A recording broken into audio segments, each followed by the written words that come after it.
Welcome into another edition of Training Camp Live, presented by American Airlines, right here on the practice field in Oxnard, California. We've got Rowdy, we've got Tommy Yarrish. I'm Kyle Youmans. Glad you're with us. Alex Lilly behind the camera, giving you an inside look at Cowboys training camp. We've got some tempo drill coming up. This is just kind of team drill, getting things started off the bat. What are some of the things that you've noticed from today's practice? Well, first of all, I don't know why you guys gave me the mic and not Rowdy. I think he's a little bit more qualified. He some just would can't argue, talk. but That's the problem. I guess Rowdy's that's not true. going to talk on the microphone. At least I can do that for now. Look, Brian Schottenheimer wants to play up tempo, right? And we've seen it a lot in these practices, and he wants to make sure that these guys are ready to go in those situations where you need to get up to the line quick and you're just prepared for everything. And when you've got as much speed as he does on this roster, you just saw Kevontae Turpin get a carry there as the epitome of speed. You want to take advantage of it, and you can take advantage of defenses by going up to the line quickly. No practice yesterday. There were plenty of storylines. Of course, the Micah Parsons storyline paired with a couple of tackles being signed by the Cowboys, including former Cowboys star La'el Collins on that offensive line. He's wearing number 72. 71 still belongs to Nate Thomas, the former number of La'el Collins. There's a handoff to the first team offense, and Javonte Williams earns that tote. How about Shamar James, the rookie out of Florida, closing in, filled that run perfectly and got into the gap, met Javonte Williams there. That would have been a tackle either at the line of scrimmage or a tackle for loss. So well done there by Shamar James, who's gotten some run with this first team, and you can kind of already tell that Matt Eberflus is putting his Midas touch on him a little bit with these linebackers. A couple of defensive tackle notes. You have Marshawn Nealand outside. Then you got inside Solomon Thomas with this first team alongside Osa Adigizua on the interior. Jalen Tolbert with the reception outside. I want to see more from him moving forward. Yeah, he's a guy who needs to stack some good days because there have been some not so good ones recently. And you look at the roster behind him, and you've got Jonathan Mingo, who's put together a really solid stretch, and Jalen Tolbert's a guy who led the team in receiving touchdowns last season, and you would think that makes you pretty comfortable on a roster. But hey, every season's different in the NFL. You got to earn your spot, and not saying Jalen Tolbert's not going to make this roster. He probably will, but nonetheless, you still got to put together some good days. First team under center, and that's a free play. Dak Prescott got him to jump offside. If they end up moving this back to the normal spot and reset with the same formation, I'd love to see George Pickens versus Deron Bland ISO on this outside. They're going to re-huddle here, so it may not be the same formation, but that would be a fun matchup. Couple of really talented receiver DBs going at it one-on-one. You think these fans want to pay Micah, Kyle? Yeah, I don't know if we could hear that in the microphone behind, but if they could, it was pretty adamant. Well, look, and we've seen the one-on-ones too. These one-on-one matches we saw it the other day. CeeDee Lamb, Deron Bland going at it. So they're isolated here on this side. Looks like you're getting what you want, Kyle. Yep. Pickens, Bland, and it is Pickens. Oh, boy. That gets passed off. Good coverage from Malik Hooker over the top, and Dak Prescott has to take off and scramble. Did you see Donovan Ezeraku on that play? Oh, my goodness. He just blew right past Terrence Steele. It wasn't even close. And, man, I'm telling you what, this kid is special, man. He's putting together some good days of practice, and he's been so consistent. Very refined in all of his moves, super active with his hands, and another big win there for the rookie. We've seen it a couple times throughout past training camp. Some rookie stars stand out early. They play in that first preseason game, and then they take the pads off and take a breather for the remainder of the preseason. Would not be surprised if Donovan Ezeraku finds his way onto that list. Here's Dak Prescott finding Kevontae Turpin over the middle of the field. He has the reception in a big game. Yeah, it might not be many harder people to guard on a crossing route than Kevontae Turpin, just because if you're a corner, you've got to make up ground from the jump unless you go early, right? So that time, Zion Childress, the undrafted free agent out of Kentucky, who is getting some run here with the ones and earned praise from Brian Schottenheimer the other day as one of the guys that wasn't initially on his radar but now has popped up. Just couldn't hang there in coverage, and to be fair, not a lot of people can. Joe Milton back at quarterback. And he takes off on the bootleg. I think that was a designed run initially, or maybe a busted play. It's kind of tough to see from here. Peyton Turner that time got in the backfield. The former first-round pick came over from the New Orleans Saints this offseason. Turner's a guy that couple times now we've said his name in these practices. He's got to stack together some consistent reps, but overall he's had a solid camp, but a pretty quiet solid camp too. Got the tackle on that play. Here's Milton again under center. They've been working him a lot under center, trying to get some level of rhythm and comfortability whenever it comes to being in a new spot like that. Played a lot out of shotgun during his time in Tennessee. We've talked about that on past episodes.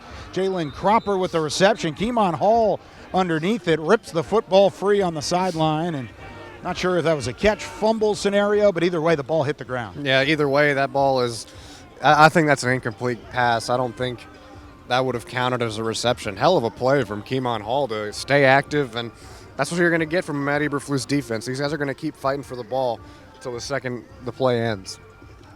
Brian Schottenheimer gave some praise to Keemon Hall today, talked about his ability to play in the nickel, be in that slot cornerback position, and he continues to earn reps with both the first and second team, and probably just to find some continuity across the board at that cornerback spot that's a bit banged up at this point in training camp.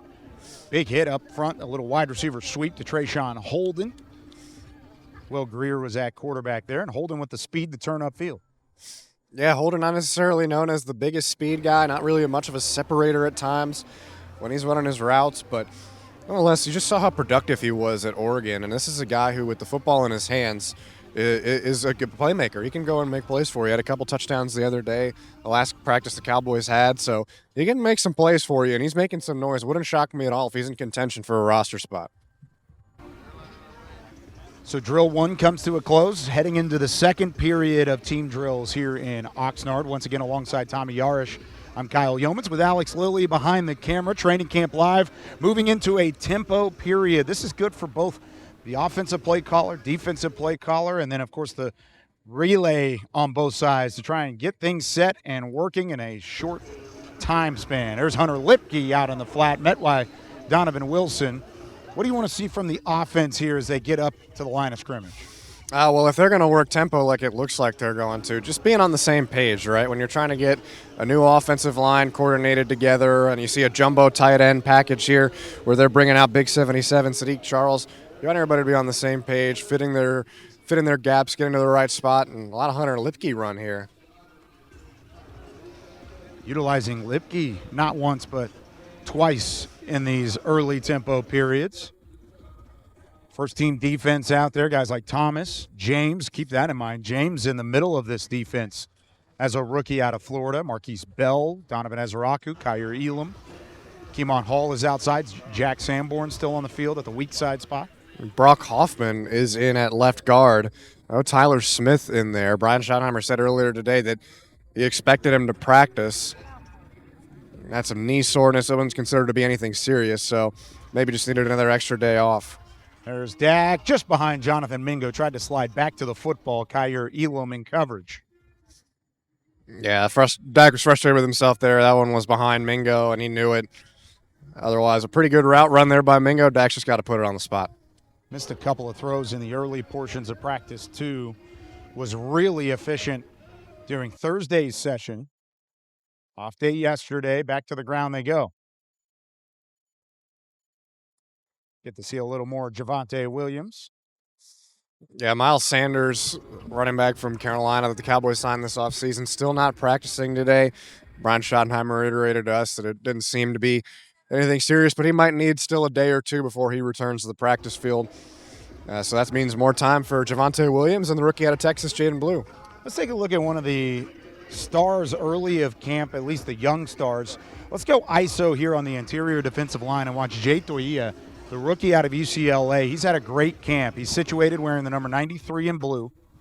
Let's watch him take on the interior of the second team offensive line. There again, pushing the pocket, working inside. He's not able to get home, but if you're moving the line of scrimmage, you're doing your job as a one tech in this defense. Yeah, he's just got to be a space eater, right? 6'2", 340 pounds. This is a guy that you want to handle a double team so that other guys can go one-on-one and be isolated to try and get to the quarterback and fill in the backfield. So you got a guy that size like Doia, and he demands a double team like that just because of how big he is. That's going to help you out, and the Cowboys need a guy in the middle who can stuff the run. They've been waiting to see that for years. They have Toia out of the draft. They added Perion Winfrey late in the process, right before Cowboys started practice here in Oxnard, wearing the number 99. And it looks like somebody slow to get up, but doesn't look to be too big of a problem. Yeah, it's James Houston, the free agent the Cowboys recently signed after a workout. He's back in the play, so Pop nothing back up. crazy here. But you like what you've seen from Toia. You like what you've seen from Winfrey. Tyrus Weed has put together a couple good practices. This is kind of a group of the undersung younger players that you can kind of love watching. And there's Winfrey. He jumped a little early. That gives Milton a chance to show off the arm strength. Nope. Tucks it and runs. Yeah, there's nowhere for Milton to throw. There was a double team on one side, and then Robert Rochelle.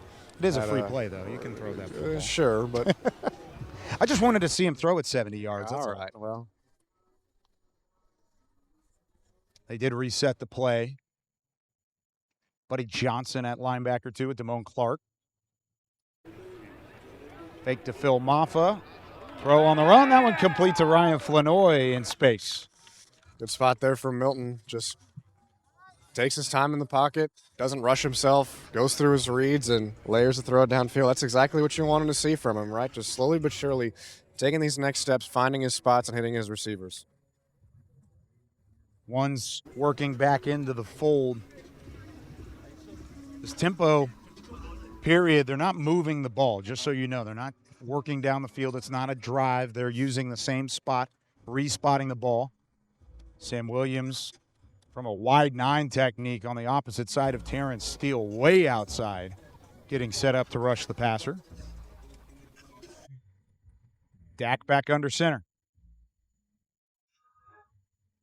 5-step drop underneath the Princeton fan. They call him Bull because he has the physicality, and he runs through a defender and then, of course, able to take off after the thud. Yep, back in Pats today for the Cowboys, so thud practices, and just a quick dump off there from Dak. Nobody was covered down the field. They doubled Jonathan Mingo, so it was a good read. Jake Ferguson. Jake has some family in town. It's a family weekend as well for a lot of these coaches and players, and so good to show out in front of the loved ones for a lot of these guys that have spent 2 weeks or more out here in Oxnard, California for practices. Got a beach day planned later. Yeah, that sounds like fun. Of course, beautiful weather here in Oxnard. A little warm during this drill. Sun's come out. Dak, pressured by Azaraku, had to float it over the top to George Pickens, and he shoved out of bounds quickly. That would have been a modest gain. Dak salvages the play, but again, there's the speed from Ezzy. Yeah, just so good off of the edge. And again, we talked about how he's not the biggest guy, but he's just so technically sound, uses his arms so well to beat guys at the point of attack. And this guy's pro ready, man. Play action. Dak steps up from the pressure out of Solomon Thomas. He wants to let it fly deep. Double coverage. CeeDee Lamb goes back to the football and gets it. There was a whistle behind the line of scrimmage. May have blown that play dead, but either way, double coverage doesn't matter with CeeDee Lamb. Yeah, that was a sack for Solomon Thomas and then another sack for Donovan Azaraku if he missed up on it. Yeah, the whistles were already blowing. And then Dak Prescott just did not get everything under that throw. That was not his best throw, just kind of wobbly and a little bit of a duck, if you will. But nonetheless, when you got a receiver like CeeDee Lamb down the field, it can always be a catchable ball, no matter who's on him. Dak and CD talking after that play as they worked to the sideline. I wonder if there was a level of miscommunication. Yeah, he didn't seem too confident in that throw. It looks like it came off his hand weird. It's Phil Maffa on the run attempt. Yeah, after really what was a great day for the offense Thursday, Dak Prescott dealing. He was able to command the line of scrimmage. Was very impressive. It hasn't been the same here on a Saturday in Oxnard. Defense has really shined here in these early portions of practice. Here's Joe Milton. Throws. I'm surprised at how far he threw that football. It was almost underhanded. Well, he sidearm, maybe like a submarine pitcher. Maybe he was trying to toss it up to Stephen Jones and the rest of the executives over there in the middle stanchion. That was nowhere near the field of play, but throwing it away there. We have seen Cooper Rush hit the tower before in practice. That can't be a good thing. No, it wasn't. He's with the Ravens now. We'll see him in the second preseason game. Nice little family reunion there. A lot of communication at the line of scrimmage here from Milton. Back to the ground game, and that physicality pays off one way or the other. Wrapping things up here on Training Camp Live, not a ton of highlight reel plays today. It was more of the ground game, the offensive line work, getting guys set at the line of scrimmage. We do have some rules experts from the NFL here to try and help out with a lot of that. So this is a lot of the ground laying, the foundation laying for Brian Schottenheimer on a Saturday. Yeah, and it's not always a bad thing when you don't have highlight plays, right? You're not going to get a big play every play. You're not going to get a big play every series. So laying that groundwork is important. You look back at how at times undisciplined this team was in 2024. So having these rules officials out here to make sure everything is in line, everybody's doing the right thing, everybody's aligned correctly on the line of scrimmage, offensive line, wide receivers, things like that. Some stuff you want to knock out now so that you don't have a situation like you did in 2024 at times where you're getting overly penalized and it can cost you games. Yeah, it certainly can, and that's why they're trying to avoid that at this point in training camp. Still a long way to go, but it is getting into game week. Next time we're on Training Camp Live, it'll be preparation for the Rams game on Saturday, and of course the Rams come to town on Tuesday. We'll have a Training Camp Live presented by American Airlines for that one as well. For Alex Lilly behind the camera, for my guy Tommy Yarrish, I'm Kyle Youmans saying so long from Oxnard, California. We will see you on Monday.